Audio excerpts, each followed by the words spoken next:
This is Daniel Puder, and you are listening to another wrestling podcast. It's time for another wrestling podcast with your hosts, Steve Credo and Jonathan Benjamin.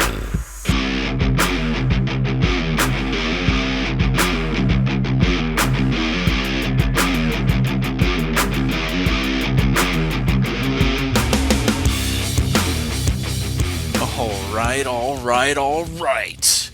It's that time again. It's time for another wrestling podcast. This is episode 24. Jonathan, are you out there?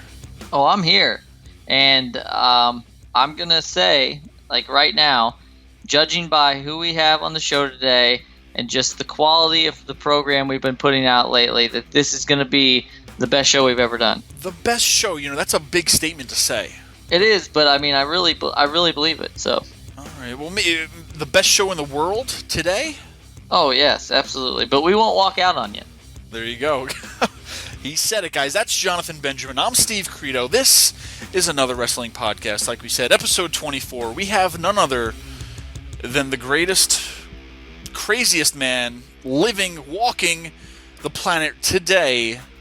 His name is Al Snow. He's going to be joining us in the studio later. Jonathan, are you excited to talk to Al Snow?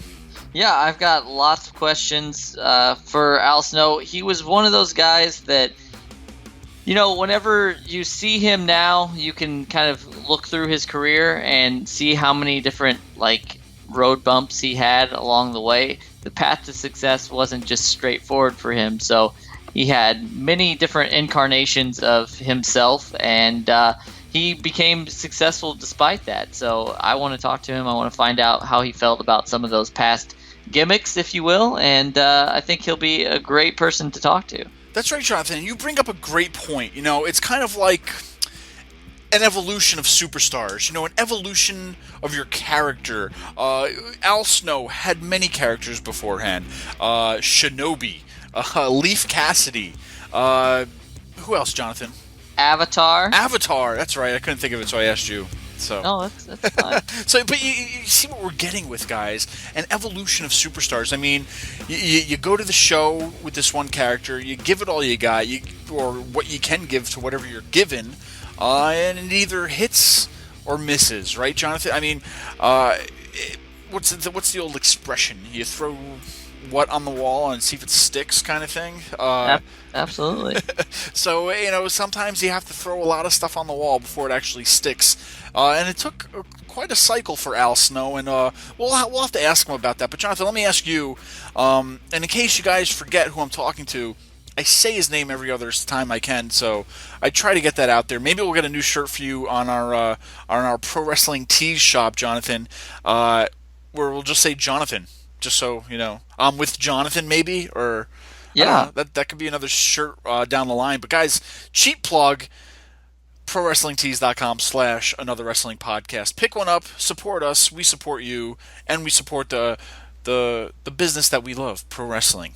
Get another. Not to mention that we do have a new shirt up as well. Oh yeah, what is that, Jonathan? It is a Eat, Sleep, Listen to Another Wrestling Podcast Repeat. That's right. Pick one up because every time you listen to another wrestling podcast, you want to wear this shirt. It doesn't matter what show you're listening to. Kind of plugs us a little bit, but eat, sleep, listen to another wrestling podcast, repeat, because we're fans, right, Jonathan? I like to say marks. I try to make that a good term nowadays. We love the business, so eat, sleep, another wrestling podcast, repeat, right? Yeah. And the more that you listen, the more that you subscribe, rate, and review our shows, the better guests that we can get on the show. We've been doing pretty well with our shirts lately, so we got none other than Al Snow. And we have a lot of big things coming up for the rest of this year and into 2015. So stay tuned. That's right. A lot of big things happening. But, Jonathan, let's talk about the evolution of superstars. Maybe let's pick apart some wrestlers who we've known from the past and talk about some of their characters that they've done and, the good, the bad, the ugly, if you will. Yeah, I think that a lot of people just don't take in consideration. I mean, now it's a lot easier because of the internet, and the internet's made the entire wrestling world smaller than it has been ever before. Back whenever we were fans, let's say the 80s or whatever, the only time that you got to know somebody is basically when they were put out right in front of you on WWE. So take a guy like Macho Man Randy Savage. You may or may not have known that he wrestled for his father's promotion, that he wrestled down in Tampa, that he wrestled here, he wrestled there, or whatever. But then you did know that when he came to WWE, that's Randy Macho Man Savage. But now with the advent of the internet, we can find out any information we want about any of these wrestlers, and it wasn't always just that simple. These people didn't just land into WWE and they became the people that they are today. So let's take, for instance, let's say one of my favorites of all time, let's say Kevin Nash. Kevin Nash. So let's be honest, there's two incarnations of Kevin Nash that you're going to know. You're going to know Kevin Nash when he was in WCW as Kevin Nash, and you're going to know Kevin Nash in the WWF at the time, WWE now, as Diesel. Yes, that's probably the most two popular ones. When you think of Kevin Nash, that's who you think of. But thanks to the power of Google, maybe we can get sponsored by them one day. But if you Google Kevin Nash characters or superstars, you're going to find Vinny Vegas, Jonathan. Vinny Vegas is one of the names you're going to find. Who's the other one? Well, there's Oz, which was this giant, he had like a rubber mask on and a huge green cape, and all this smoke and fog came out, and he was literally supposed to be like the guy from the character from The Wizard of Oz.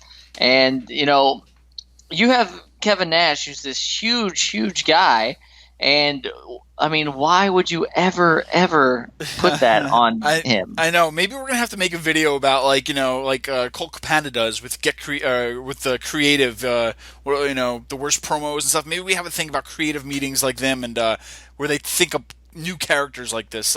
Great stuff. Worst gimmicks. A lot of incarnations, I guess, of Kevin Nash. I guess till Not to mention Super Shredder. Super Shredder was probably the best ever, but he should have brought that to the ring. But of course, you can't. But anyway, moving right along with some of these evolution of superstars. I mean, you mentioned Kevin Nash. A lot of different characters you might remember, you might not remember. If not, like I said, Google it. Jonathan, who am I going to talk about next? Let's go with somebody who. I just wanted to see if you'd pick somebody, and then I could. Yeah, no, I'm gonna ask you a question real quick. I want you to try to name as many of this person's past gimmicks as you can. Okay. Okay. We'll start at the end, and then you can go backwards. How about that? So I'm gonna give you a gentleman by the name of The Godfather. The Godfather. Okay. The Godfather. Well, I know he was the Godfather. Pimpin' ain't easy. Yep. Papa Shango, definitely for sure. Yep. Papa Shango, the Godfather. What was that other name? It was like Kama. Yep. Kamille. Yeah. He was something else too. I forget though. It was like in the white shirts and the. Yep, you got it. Keep going. It was like the Godfather, but not. It was the Good Father. The Good Father? Yes, that sounds right. The Right to Censor. That's it. The Right to Censor. Wow. Papa Shango, you're going from a head shrinker voodoo guy to a pimp. That's a pretty good day. Both good gimmicks. They were both good gimmicks too. I mean, they were good in their own period of time. If you do it today, probably not so good, but yeah, that's another person to think about of who had incarnations of themselves. I mean, and if you look at him, he was not. I mean, like you had Kama, he was like the supreme fighting machine, and yes. Then he moved on to Kama Mustafa and was in the Nation of Domination. Yes. And then he was, Good Father, Godfather, Papa Shango. Yeah, so I mean. And he was one of the people that I would have to say was pretty successful in all of those gimmicks, whereas Kevin Nash maybe wasn't so successful as Vinny Vegas or Oz, but he killed it with Diesel and Kevin Nash. So it just goes to show you that obviously, there's some people out there that can be given something really crappy and they can still end up doing well. There's a huge list. Let's just name off some few other ones because I know some people are probably trying to think of some other ones out there. One of the biggest ones out there who's still going today happens to probably be Kane. Without even guessing, let's just talk about some of his old gimmicks because we know from what I remember him, he started off. I don't know what he started off as, but what I remember him as is Isaac Yankem, DDS.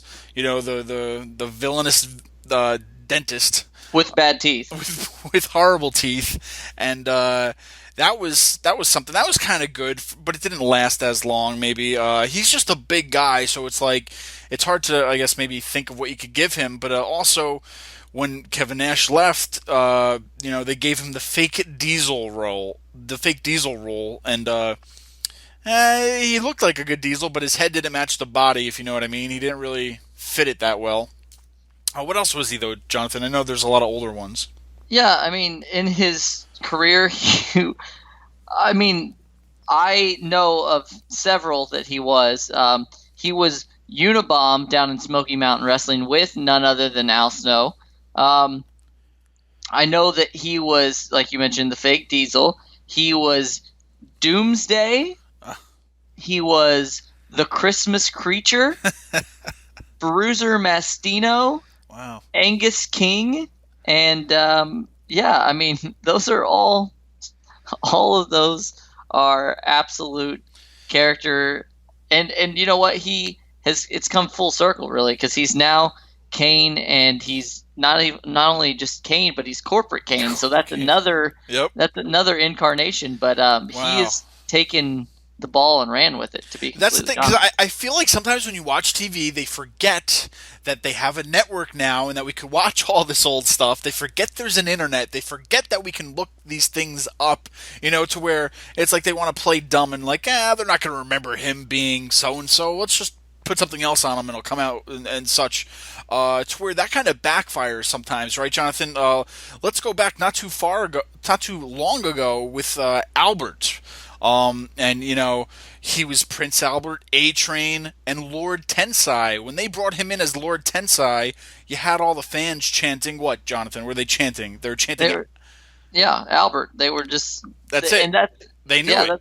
That's one of the things that people, I think that professional wrestling fans sometimes do have a shorter memory than people want to admit, but then with having the network, like you're stating, and having the internet, it's just you can't hide anything from these people. Yeah, and that's the thing is, I feel like they don't get that yet. I think they kind of probably are starting to realize a little bit now that with the network's been out. But even without the network, you had the fans that knew this, watched it, grew up with it, look it up online, YouTube it. You know what I mean? They're fans. They're gonna look back at it. They're gonna look up stuff, look up things from their past, and as awesome as you might have thought Lord Tensai was, coming from his stint in Japan out there, and let's give him a Japan character. We're gonna call him Lord Tensai. No one's gonna remember that, who he was. Everybody remembered who he was. He's very vividly, he's not like a character you could just put a mask on and you're like, oh, I don't know who he is. Like he didn't really change. He just shaved his body hair pretty much and was Lord Tensai. Yeah, and even then when he was in New Japan and all the wrestling overseas, they called him Giant Bernard, and that's mainly because they couldn't probably use any of the Alberts or anything like that. But now even in NXT, he's a commentator, and they've made him Jason Albert. Yeah. There you go. I mean, the whole point we're trying to get to is, the evolution of a character. I guess when it doesn't work, it doesn't work. So they try something else up their sleeves, and, they give him a new name, maybe twist that name a little bit, or, just completely new overall, new gimmicks, new tires, new windows, new car. They try to roll out with the same name. Or different or whatnot. I mean, there's a bunch of other names too we could briefly mention too before we move on. I mean, for example, you had Mark Merrow, Johnny B. Bad in WCW, horrible gimmick, probably horrible look, but he comes over to WWE, retransformed into the Marvelous Mark Mero, or the Wild Man Mark Mero. Totally different guy. That's just taking one thing and just totally changing it around. The whole evolution of these guys. Who else could we talk about briefly, Jonathan? I think one of the best ones that you have to talk about is the COO of WWE right now. When you had Triple H, now let's just go with Triple H, and then let's backtrack just a little bit. Whenever he came into the WWE, he was Hunter Hearst Helmsley. He was this Greenwich snob. Yep. And the whole story behind that gimmick was that Vince had neighbors in Greenwich that didn't like him, and so he wanted to make this snobby, snooty character come from Greenwich. He did the best he could with it, but to be honest, like prior to that, in WCW, he was, now for all of you keeping track at home, he was terrorizing. So slow that down and put it together. Terrorizing.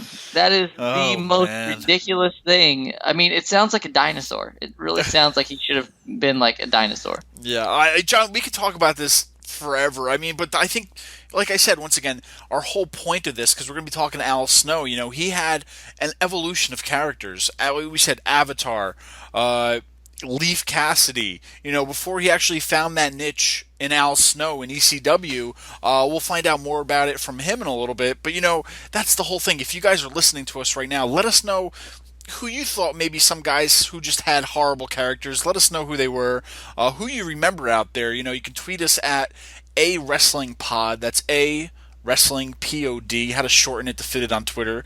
You can like us on Facebook at facebook.com/Another Wrestling Podcast. Leave a comment on this show. Let us know who you're thinking about, who might have had maybe too many characters or just, characters that were just ridiculous, right? Absolutely. I think that the last one that I'm going to mention is probably the most successful person that's ever had a gimmick change in the days of, in our days, I guess, and that would be none other than the Texas Rattlesnake, Stone Cold Steve Austin. And you probably all remember him in his first incarnation when he came into the WWE as the Ringmaster. Yes. I mean, that was the whole time period where things were changing constantly to try to form a new era in the WWE. But I mean, I wasn't too mad at the name Ringmaster. It kind of fit back then, It was like, cool, he's the Ringmaster, It went with it, but then as it started hitting into the Attitude Era mode, he blew up, and then, just went by Steve Austin, Stone Cold Steve Austin. So you get a shitty name, I guess. You work with it the best you can. And you never know what can happen the next day. Like you just said, for example, Steve Austin, one little speech at the King of the Ring and it changed his career completely. So I guess the moral of the story, kids, is when you're given a lemon, make lemonade, right? Yeah. I don't know what else to say about that, but yeah, I mean, that's basically the moral of the story of this episode. Maybe we should have morals of the story each episode, Jonathan. The more you know.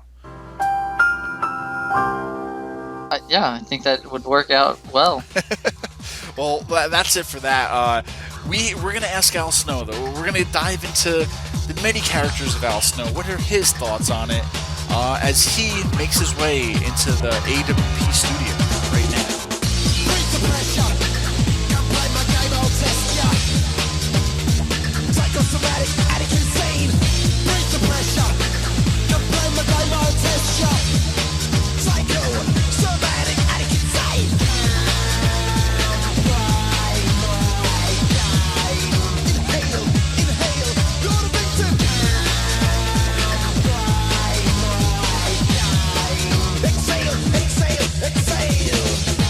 All right, everybody. Today we welcome wrestler, trainer, actor, all-around good guy, Al Snow. Al, welcome to Another Wrestling Podcast. How you doing today?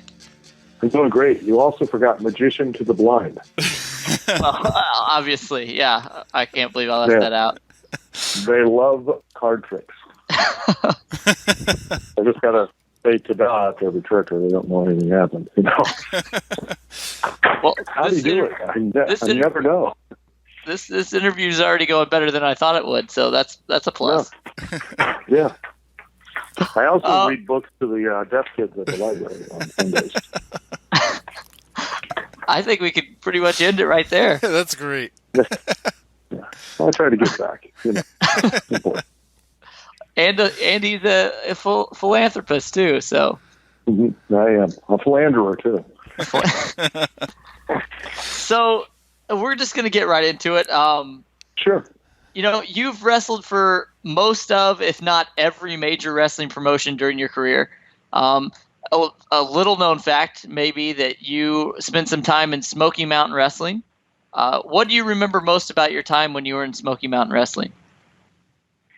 Gosh, just it was awesome. I think honestly at that point in time, I really was at like hitting my stride, just mentally and physically. Like it all kind of came together. Unfortunately, I didn't quite grasp a lot of the lessons I had learned for years in the territories and stuff until later.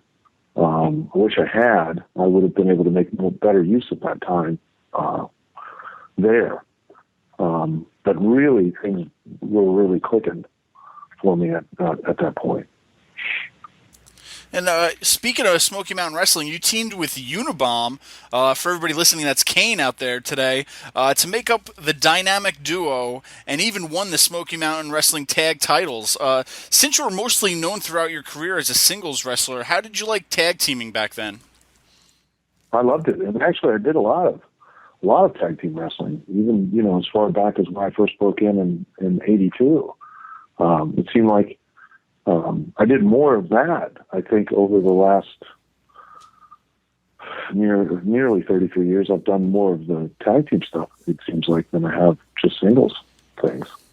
And I've always enjoyed it. It's all, you get a different dynamic with each guy that you work with. Mm-hmm. And it's always interesting to see how it plays out. All right. Okay. Now, you're arguably best known for your time that you spent in ECW. Do you think that your time in ECW was your best run? I think that it was, I think it was probably my most successful in regards to truly making myself an attraction, making myself a thing that sells tickets, that motivates people to leave their house and, come to the event. I think that, it all kind of was the right place, right time, right thing. And in spite of me sometimes, being a little bit semi-oblivious to it working and not understanding why it was working at the time, I think it was probably one of the best times in my career. All right. It was in ECW, too, that you developed your character and its counterpart, Head. I can't believe I'm asking this, but can you tell us how you got Head? Well, at the time, I had been under contract with, and was still under contract with, at that time, WWF. And when I first started with them, they didn't have, I think the first wrestler to ever get a downside guarantee, which means that you'll make no less than, your opportunities and all that, the sky's the limit, which it truly was, but meant that you would make no less than a certain amount of money per year was Mark Marrow in WWF. Until that time, the only thing that you were guaranteed that they would use you 12 dates a year at a minimum of $100 a date, which was basically 12 TVs because they did TV once a month. And that was it. So if you didn't work, you didn't get paid, which is how the wrestling business really operates. If you were not one of the two things, which is you're not the thing that sells tickets or one of the things that helps sell tickets, there's not much else for you. And, I became, due to my own mistakes and not seeing things clearly, and missing opportunities, or not properly taking advantage of some of them, I became very frustrated, and was doing the Leif Cassidy character at the time that they had given me. I started kind of playing that frustration out in the ring, and at the same time, Paul Heyman was just starting to create a relationship with WWE. And thanks to, God bless his heart and soul, Chris Candido, I spoke to him, he spoke to Paul, and got me put on loan to ECW. Because a little known fact, I tried to quit WWF. I put in asking for my release from WWF at the time, because I knew if I stayed there, it wasn't going to, I wasn't going to go any further. I knew I had to go someplace else to truly get myself over, and we rolled my contract over for the option for the year. So I was really, really upset and really frustrated. And then, Paul went to Vince, and basically I was put on loan to ECW. And I knew when I went there that it was my chance, it was my opportunity to get myself over and make myself something that either Vince would pay to get back, or Paul would pay to keep, or Bischoff would pay to steal. So I went there with that mindset and tried a bunch of different things to show that I had suffered a nervous breakdown, and basically found a styrofoam head in the back in one night, because on the other side of the building, the way it used to be, they used to build the Mother's Day parades there, floats. And I had been reading a book on abnormal psychology, and there was a case study of a woman who had paranoid schizophrenia, where she heard voices, but she had transference disorder, meaning she heard the voices from inanimate objects and then transferred the sickness onto the inanimate objects, meaning she thought they were crazy, not her. So I thought, well, that's what I'm going to do. I'm going to talk to this styrofoam head, and I'm going to treat it as if it's a real person, and it's crazy, I'm saying. And for whatever reason, it clicked. So, and I think that might be because it became a voice for my frustration. People could feel it, and I did it in a way that was sarcastic and was entertaining and amusing. And, and I really tried to put depth into it and believe it when I did it. So, thank God, to the grace of God and the plastic head, I had a career. So. Now, this has been, I think, a couple of years back, but WWE ranked you in the top 30 ECW stars. You were ranked number 28. Where do you think you rank among ECW's greatest performers? I don't know. That's a matter of opinion, I'm going to say number one. Yes. And then other people are going to say, of course, if you ask Sandman, he'll say number one. Yes. If you ask the Dudleys, they'll say number one. If you ask Kaz, he'll say number one. And I think, ECW in and of itself there was no one person who was bigger than the whole in ECW. And in fact, to that point, and I've brought this up before, Paul Heyman was brilliant in that he got the company itself, which we still talk more about the company than we do about the individuals in the company, if you realize that. We don't say, well, Tommy Dreamer this or Raven that. We just say ECW all the time. Shane Douglas, mainstay from, when it first became Extreme Championship Wrestling, threw down the NWA heavyweight title. Did we mention his name? No, we mentioned ECW. Because Paul Heyman was brilliant in getting the company over. So much so that which he needed to do, because its talent was transient and didn't stay, then that way he never had to worry about a collapse. If a particular talent left, the company itself still survived because the company itself was still over. That's why everybody chants ECW and doesn't chant for a particular talent. You never heard them chant for Sandman. You heard them sing along with his interest, but you never heard them chant. You never heard them chant Tommy Dreamer. You never heard them chant anything.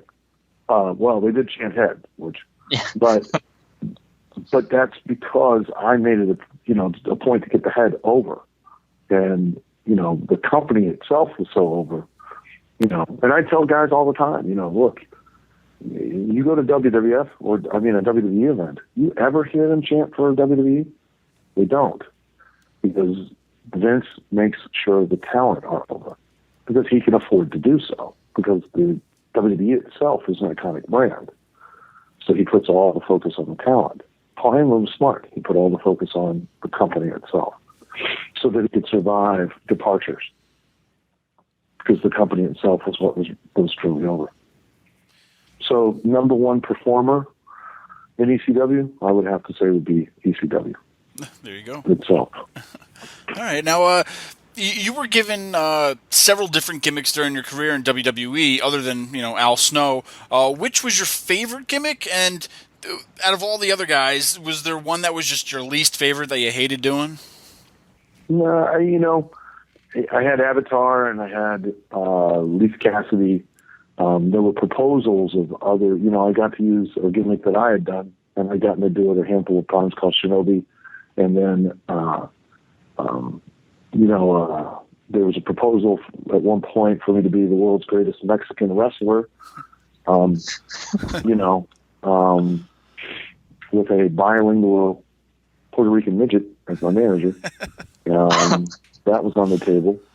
And, you know, if I had, you know, the Avatar gimmick, you know, I would, you know, at that time, a lot of people don't realize I had been a heel, you know, basically a smart-ass chicken shit heel for 14 years, you know, and working a lot. I mean, this is basically all I've ever done.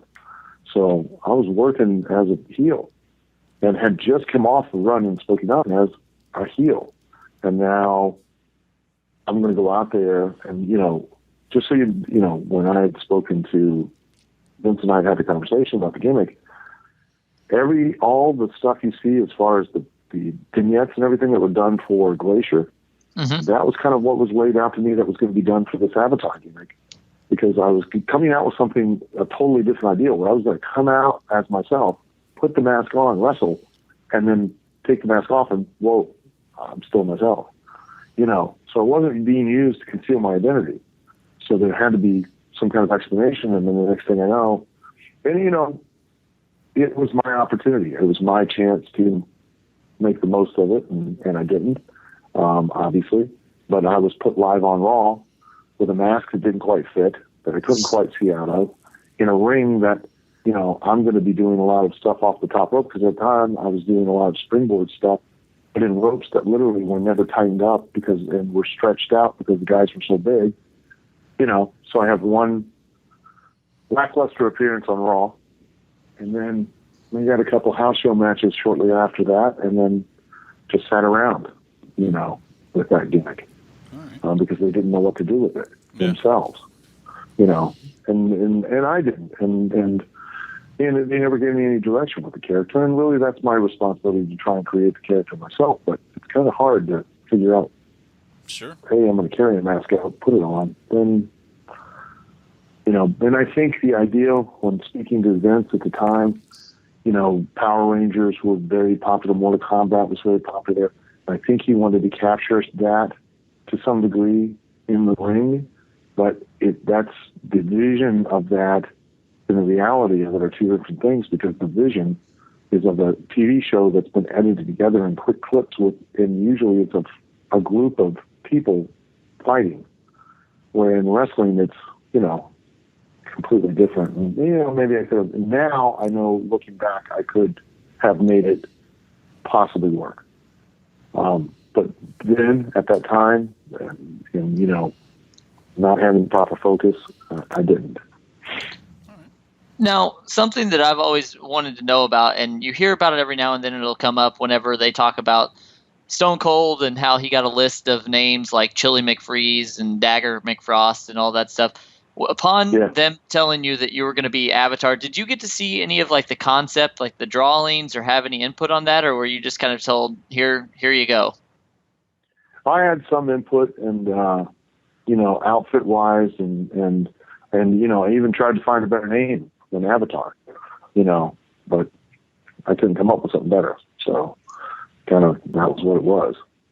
And, but I didn't get chili, get a list of like Chili McFreeze or Ice Yeah. Dagger. Yeah.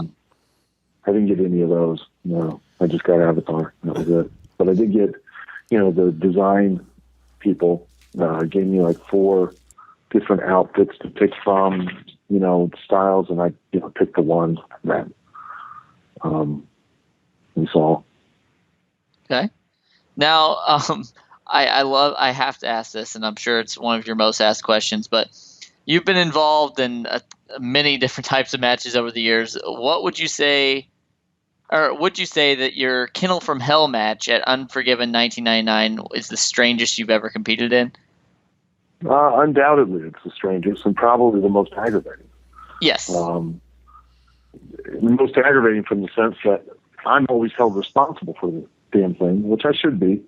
Yeah. But when I was first approached by Vince Russo and everyone else about doing this angle, my first thing that came out of my mouth was, "Well, we're going to have trained animals, correct?"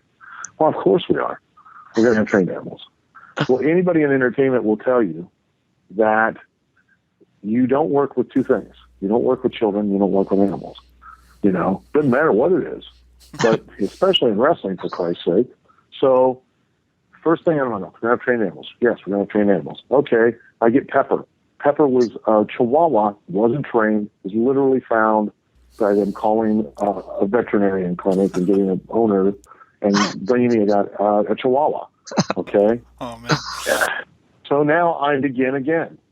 When we get to this match, you need 6 to 8 animals that are all highly trained by one individual who will stand outside the cage and they will listen to everything he says and they'll do what he does, commands. Oh, yeah. You understand this. And I can't emphasize this to you guys enough. How many times I brought up the importance of the fact that it had to be several animals trained by one, by individual or individuals all from the same place so that these dogs would all operate at the same time the same way. Okay, fast forward. Let's go to Charlotte, North Carolina. Walk in that day, literally there are 8 dogs standing around with 8 different people standing with them. Much to my chagrin, I find out 8 different owners. Oh, no. Who were literally called that morning because they called a veterinarian clinic to get a list of owners of Rottweilers, and one had some obedience training. So we've literally spent months building a story around dogs that now we can't use because they were fighting, fornicating, urinating, and defecating so we couldn't show them on TV. Oh, no. So, it was a great concept. Would have worked if somebody would have just simply taken the due diligence to actually follow through and gotten trained animals. Yeah. Now, the whole Kennel from Hell match came about after the Big Boss Man tricked you into eating your own dog, Pepper. Now, What was the truth to the story that we heard about Mr. Fuji doing something similar in real life? Is there anything you can tell us about that? That was the inspiration for the whole angle. Well, that and Vince Russo had watched Son of Sam, and in the movie Son of Sam, you heard voices from a little dog. So they had numerous times tried to kill the head, and for some reason you can't kill that thing. So, so I agreed to do it, and talking to the dog and all that stuff, and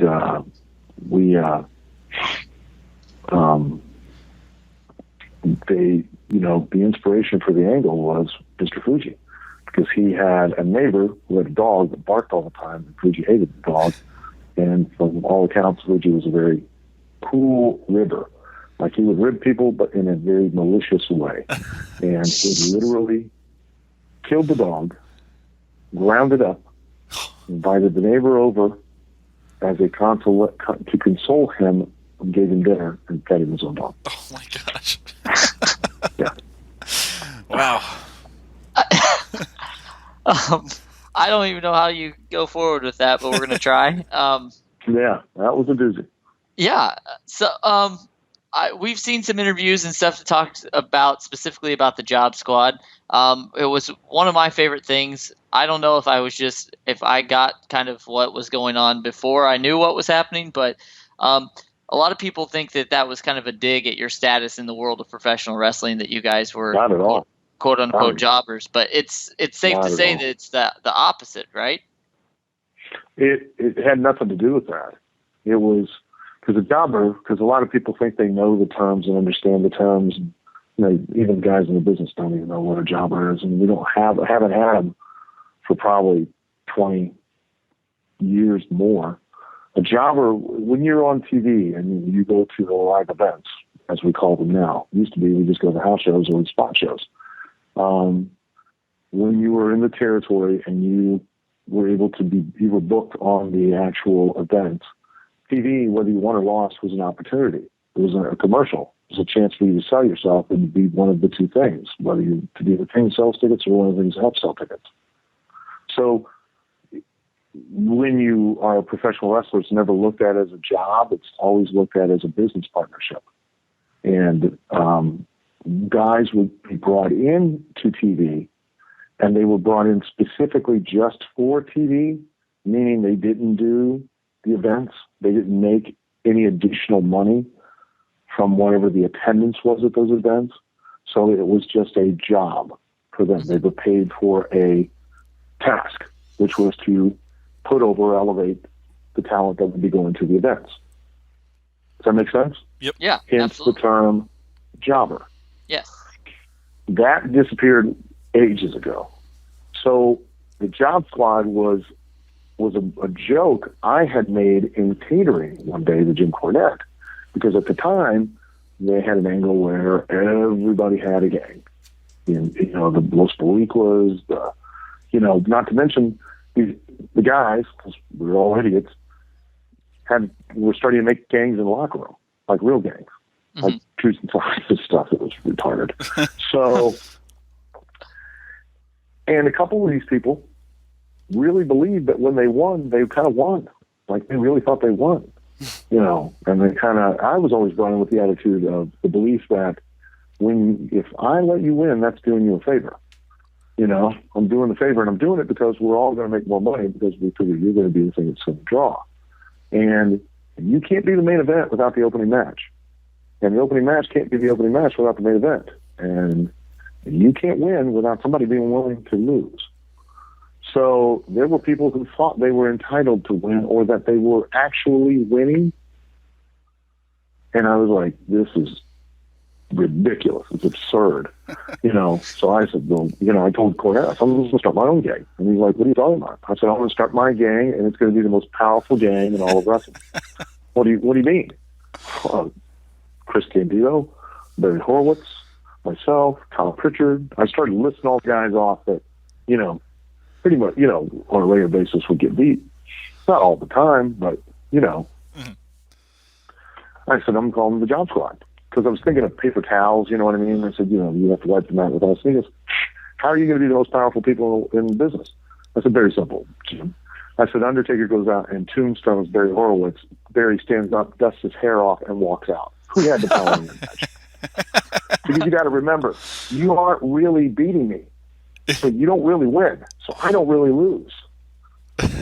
And I told numerous people, now, if you would like to try to really beat me, go right ahead. You might actually do it. But it's going to come out. It's not going to be as entertaining. Yeah. Oh, that's great. So yeah. I went to ECW, explained it there. Oh, everybody loved it. You got to make shirts. We all belong to the Job Squad. I mean, everybody wanted to belong to the Job Squad. I'm like, what? Oh, yeah. Well, so I started giving people agent names and, counterintelligence names. And so it was like a secret organization. We were fighting the organization push because none of us got one. So it just, Road Dogg wore, I had a gray shirt that said property of the Job Squad, kissing ass isn't in our JOB description. and on the back, can you pay me? Because it was like, you're going to pay me the same whether I win or lose. What does it matter? Because what's the one thing at stake in wrestling? Because there's only one thing at stake in wrestling. It's always been the one thing at stake in wrestling since the 1800s until now. It's never changed. Just the finish. So whenever you guys get these jack-offs on your interview to do your radio show, and they tell you, oh, well, the business has changed, horseshit. Because until you come up with some new thing that's fake, it's the exact same thing that we were selling in 1914 as the exact same thing we're selling in 2014. It's evolved. It's got more sophisticated. We're still trying to get the audience to buy into that the win and loss actually matter. Granted, it's still just as fake, meaning you don't really win. Well put. Now, Al, at its height, the Jibe Squad had 5 members, including yourself. If you could recreate it today with anybody from the past or present, what other 4 people would you choose? Have you ever had this in the back of your mind of who else you would want to add to your own Job Squad right now? Oh, God, no. No, I had no idea. That was, at the time, and I'm not bragging, I was pretty over with the head.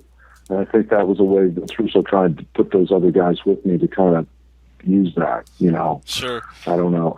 That's just speculation on my part. But it was, but it was entertaining and, when we were kind of the underdog group and, it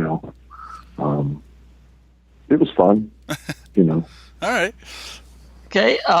One of my favorite things. Plus I sold a bunch of T-shirts too. I sold a ton of them. I got one. Now, I know that there's a lot of wrestling sites out there that sell shirts and stuff. Have you got your own wrestling site? Mm-hmm. Is it therealsnow.com, and I'm going to be putting the Job Squad shirts back up there. I got all kinds of different Job Squad designs awesome that I have that are pretty cool. So, and they all make some kind of statement. Like I took an old World War II poster with a GI with a cup of coffee, and basically, it basically says, sit down and pour yourself a hot cup of shut the F-U dash. Okay, up, and let us do our JOB. And kind of like the kissing asses in our JOB description. So, that was kind of the attitude of the Job Squad. And so I've got to finish putting the site up and going to put the Job Squad T-shirts out there again. And people enjoy them. I still, when I go to conventions and wrestling shows, I sell them, and people like them. So. Okay. One of my favorite things that you were a part of has to be the 24/7 hardcore title defense era. I always kind of wondered, how much of that did you know about in advance? Well, you know about all of it in advance, but okay. I only got to be on the tail end of that when I was doing the hardcore matches and the hardcore title. It was just, they were hardcore matches, and then they kind of, with Crash Holly, it kind of became the 24/7 rule, and at any place at any time type of thing. So I only got to do a few things with that, and but it was fun. It was, because you got to do some, creative off the wall stuff that everybody else didn't get to do. That was the one most awesome thing about my character, was that people believed that I was, 9 out of 10 people believed I was completely insane. And, probably didn't hurt. I would, after shows and, when traveling, I would take the head to dinner. I'd buy 2 meals and sit there and argue with them. And I can't tell you how many restaurants I've been asked to leave because I was making other customers uncomfortable. Man, that would have been great to see. Now, Al, you were a trainer also on WWE's Tough Enough for 3 seasons. During those 4 seasons, you helped train some of WWE's up-and-coming stars, including Christopher Nowinski, Maven, Daniel Puder, John Morrison, The Miz, Ryback. Did you enjoy training when you were on the show, and do you have any funny stories maybe from your time on Tough Enough? Oh my God, I loved it. I loved that time with on Tough Enough. I really did. It was just such an awesome period in my career. It really was. To get to be a part of, the wrestling business, but And you got to be honest. I mean, as wrestlers, we're kind of the most insecure, needy, arrogant, narcissistic, and just complaining group of people you'd ever want to meet, and always miserable. Why? I don't know, because really, basically, we are making our living as grown adults, fake finding another grown adult in his underwear for money. So, what do you have to complain about? But Lord knows we'll find it. So, to be away from all of that and to be in that environment, and I always have loved to train and, teach people, and it was awesome. And there were so many great moments, funny moments that, with the kids, and,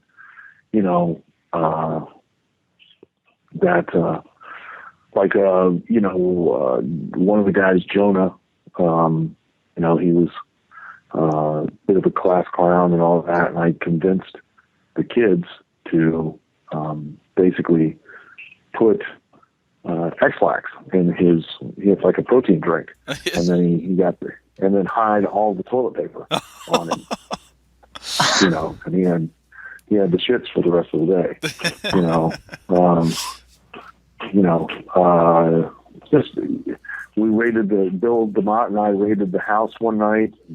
You take a shaving cream can, you shake it up, and then you jam a hole in it with a screwdriver and throw it in the room and shut the door, and it just sprays shaving cream. So we were, we hit the house one night, and then like they were organized. They had watch set up, because I kept threatening and messing with them, putting in their head that I was going to show up at night one night, and finally we did, and like they were organized. It was hilarious. So, but they finally did get me. Like on the last day I came out, MTV had given me an SUV to drive, and I came outside, and literally they had stolen all four tires, all four wheels, had jacked it up and taken all four wheels off the car. So I was like, what the hell? So that's great. And with Tough Enough One, with Josh and with Maven, we used to play lots of practical jokes on each other. And when Maven and I would travel together, we continued to play practical jokes on each other. One time Maven made the TSA pull me over, when I was going through security. And I was like, oh, I hate that. And, he thought it was funny. So I made sure, I went to an adult bookstore and bought a little item, put it right in the front pocket of his wrestling bag, because I knew he couldn't check that. And, I told Devon, I said, Devon Dudley, I was like, look, maybe go through and make sure they check his bag. And he's like, okay. Well, then they got separated, and I was like, crap. Well, they pulled him over anyways because they found the item on the x-ray, which was a giant dildo I had stuffed in the front of the bag. So they pulled it over and pulled it out, and we're holding it up in the air going, what is this? And, he was embarrassed. That's great. Now, there's a clip that goes around every now and then whenever something happens with Ryback, who was Ryan Reeves, about his appetite, I guess. And it's just a clip of you talking about how much he eats. Did you get to work much with him, or was that pretty much just... Sure. No, I worked with, him and Peter and Miz and all those guys in that group for Tough Enough 4. I was with them constantly, just like I was with the other ones. And, Ryan he's an awesome kid. I mean, really, and very, very, dedicated, very passionate, and have hung in there. There were a couple times, you wonder, is he going to get it? Mm-hmm. Is it going to click for him? And he went through a lot of the same things that a lot of people do, which is trying to find yourself and find that thing that connects with the audience. And, he hung in there until he did. Okay. Now, at this point, we've only talked about your wrestling career, WWE, CW, and touched True, we briefly haven't on. talked anything about the magic for the blind, but Well, and that as well, yes. I But also now do, you've I taken. also do porn for the blind. So I don't. I would ask what that entails, but I'm really afraid that you'll answer. So, how it sounds. now you've taken on the duties of. I would call it. Is it an agent at TNA, or how do you describe that? Well, the older term would be agent. Newer term would be producer. Okay. I guess. So what is a day like for you? At TNA, what are your what is your duties of that job? Well, we go to the agent meeting / producers meeting. We go over the matches, determine what the business of the match is that we're trying to accomplish, which is really what is, to help move the story forward. Does this guy need to come across as, do we need to put heat on this heel? Do we need to get this baby face over? Do we need to create an underdog? Do we need whatever we need to make the audience think, feel, or believe?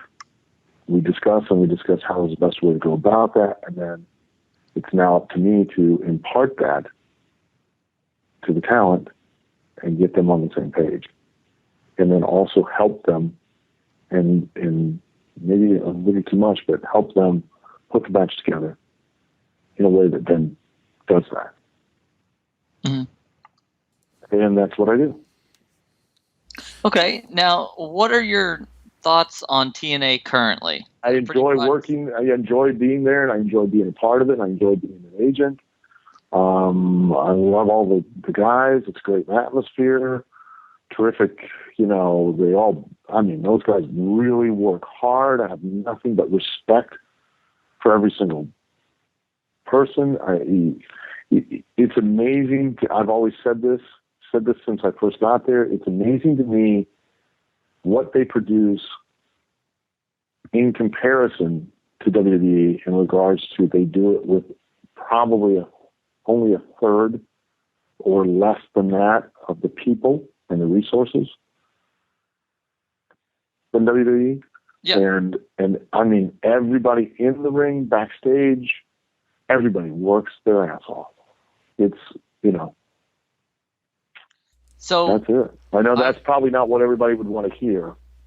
Well, I mean, but you're living true. it, and it's nice to hear that from somebody that's actually doing it, because there's a lot of people out there that have high expectations on everything, and that's because those are people that don't listen. What's the most oxymoronic term in wrestling? Smart mark. Do you know why?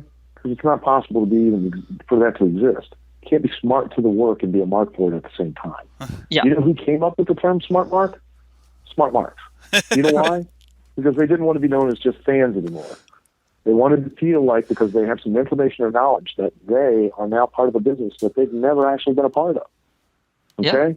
Yeah. Now, guys, this may be a little known fact you don't know about Al Snow, but here's a doozy. I love medicine. Love it. Love the medical profession. Everything to do with it. I watch every show on TV about medicine and doctors. Never missed an episode of MASH. I watch House, Dr. Oz. You name the doctor show, Dr. Kildare. Watch the old reruns of Dr. Kildare from black and white. I watch everything. Emergency. Do you drink Dr. Pepper? I drink Dr. Pepper. I go online every day, and I go to the New England Journal of Medical Science every day. I Google all my symptoms, okay? But one thing I wouldn't do? I wouldn't tell the doctor how to fix me. You know how? Yeah. Why? Because he's a doctor. I'm not. Yeah. I'm a fan of doctors.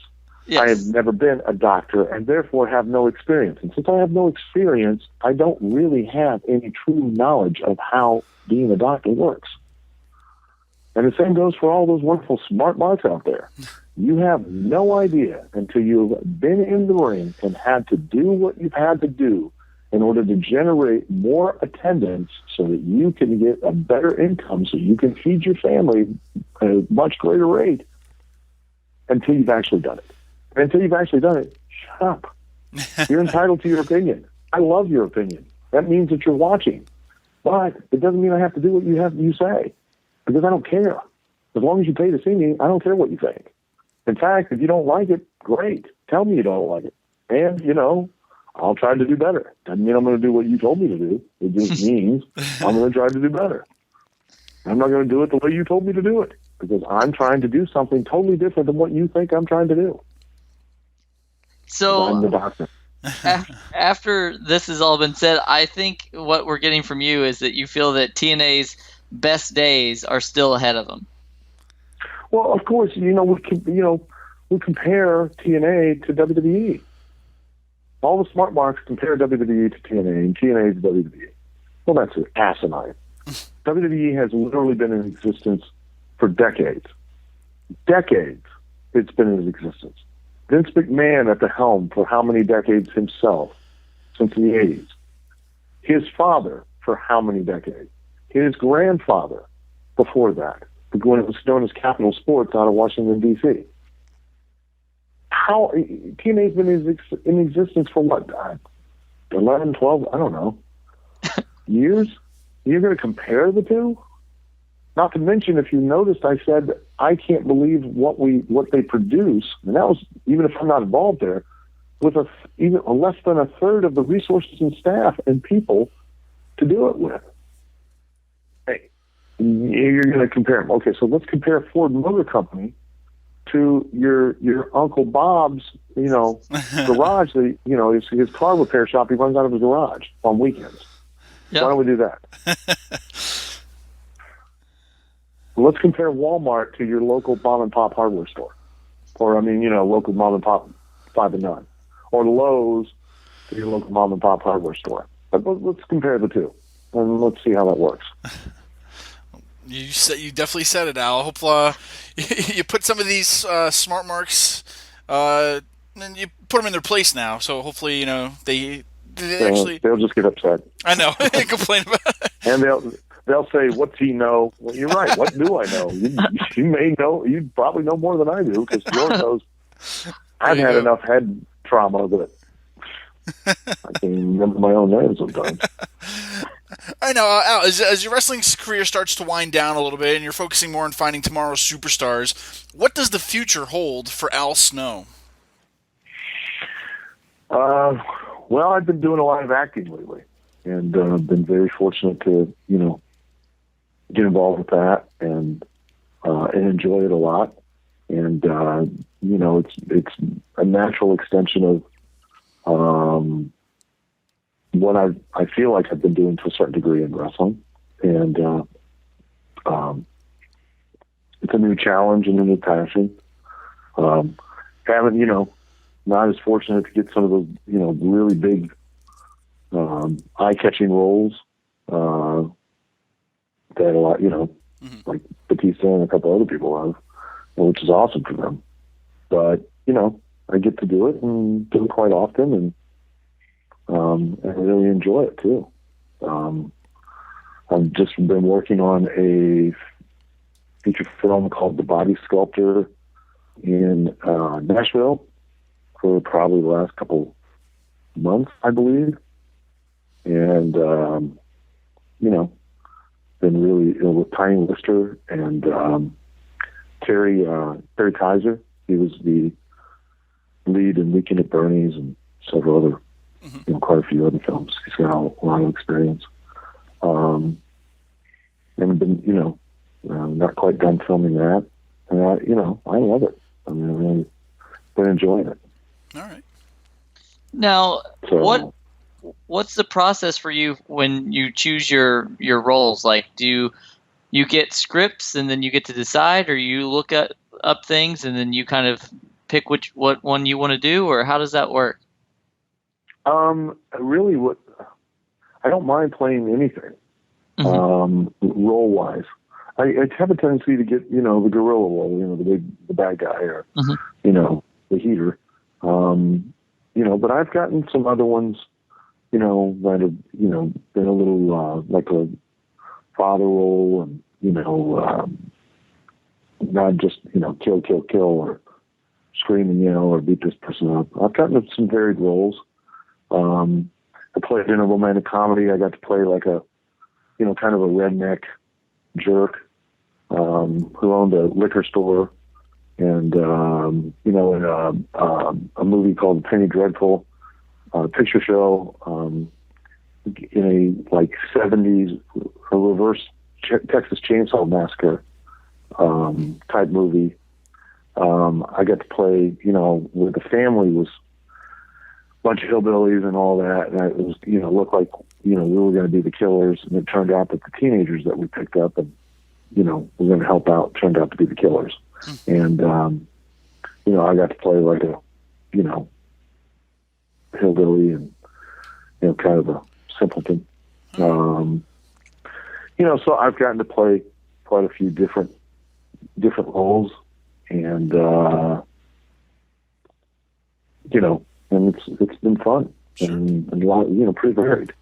Sure. So now, with this whole new field in a way, stepping into the acting business, so to speak, is there one actor or actress that you would love to work with one day? Is there somebody that you're? Oh yeah. Yeah. Only the only three. Adam West, William Shatner, and Burt Reynolds. All right. Oh, and Christopher Walken. There you go. Hopefully one day we'll see that happen. Now, William Shatner's a fellow Tennessean now, like you, right? Kentuckian. Kentuckian. Oh man. Yeah. I'm way off. He has a horse farm. Okay. Well, you're still somewhat close, so maybe that'll work out for you. Yeah. Yeah. Well, I'll just go by his house and hang out with him. I'm sure he won't mind. Lightning round. Joey Ryan. Joey Ryan, the epitome of take an opportunity and run with it. What did pepper taste like? Tasted sort of like salted beef and creamed green beans. Okay. And noodles. And Noodles. name one wrestler who has impressed you lately. Ethan Carter III. John Cena. A draw. Okay. What is the best thing you learned from either Vince McMahon, Paul Heyman, or Dixie Carter?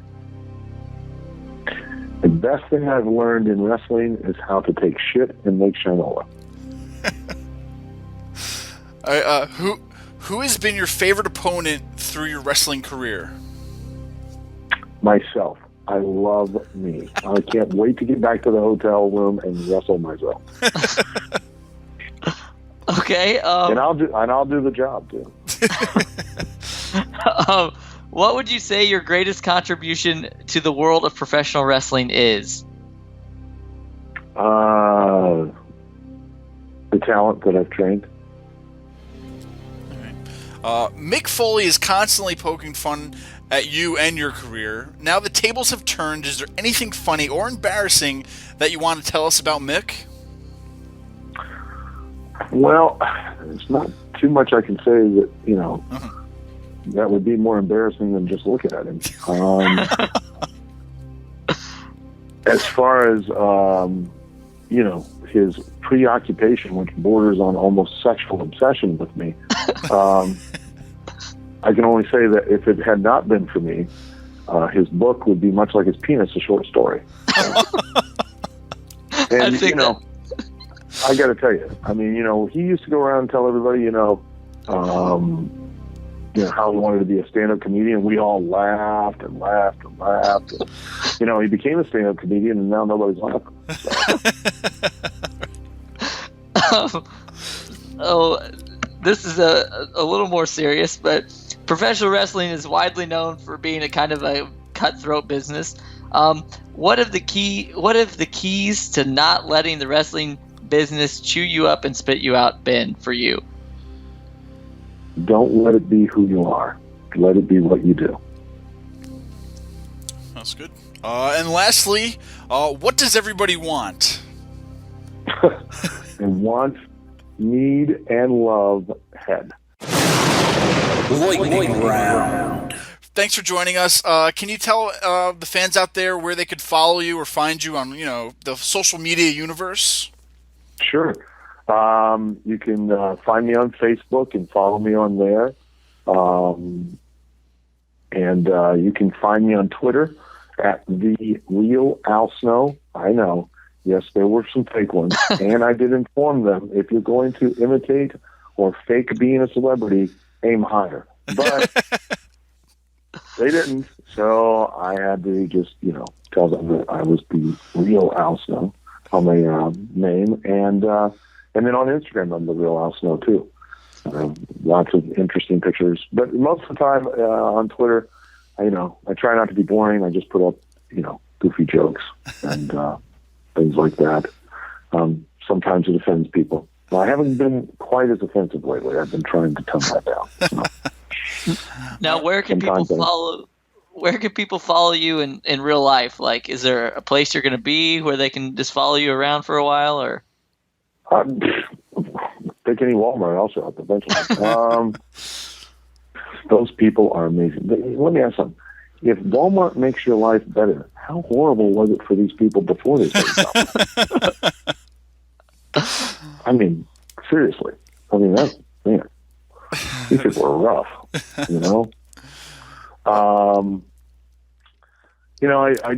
be in Pennsylvania next weekend. I'll be out in San Diego December 3rd for an autograph signing. This coming weekend, I'll be in Goshen, Indiana on Friday. I'll be in near South Bend, Indiana on Saturday. I put all the information up on Facebook and Twitter in between all the nonsense and jokes. And that's basically it, I'll be at Blizzard Brawl in Milwaukee, which is an incredible annual show that's put on by Dave Hero on December 6th. I'll be in Rockstar Pro Wrestling on December 5th. Going to start, starting that Magic tour very soon. So if either one of you want to be my lovely assistant, it's not like they can tell. So, yeah, no, that's perfect because I'm just hideous. So, well, that's quite all right. It works out awesome. It's like the porn for the blind. Did you know if you go to the National Deaf website, they have like a volume control on their videos? I just found that ironic. But, and no, I'm not making fun of handicapped people. I'm not. It's kind of the whole idea of dark humor. Of course. Aldo, we really appreciate your time. We really thank you for joining us tonight. And I know the fans out there listening really appreciate it too. Thank you so much. No, guys, thank you. I really do appreciate you having me on and giving me the time. And, any time you want to talk, feel free. Give me a call. Wow, that is I know I said it already, but that's probably one of the best shows we've had. He's a hilarious guy. We can't say enough good things about Al Snow. Would love to have him back on any show that he wants to come back on. Oh, definitely, anytime. He was great to talk to. Great guy overall. Guys, let us know what you thought on Twitter, on Facebook. Head on over to anotherwrestlingpodcast.com. Check out all the links. Leave us a message. Tell us what you liked about today's show. But, Jonathan, I got a treat for you next week. Thanksgiving week. Guess who's going to be joining us? The Gobbledygooker. Something better. Let me just give you... Everybody's got a price, Jonathan. Even this guy.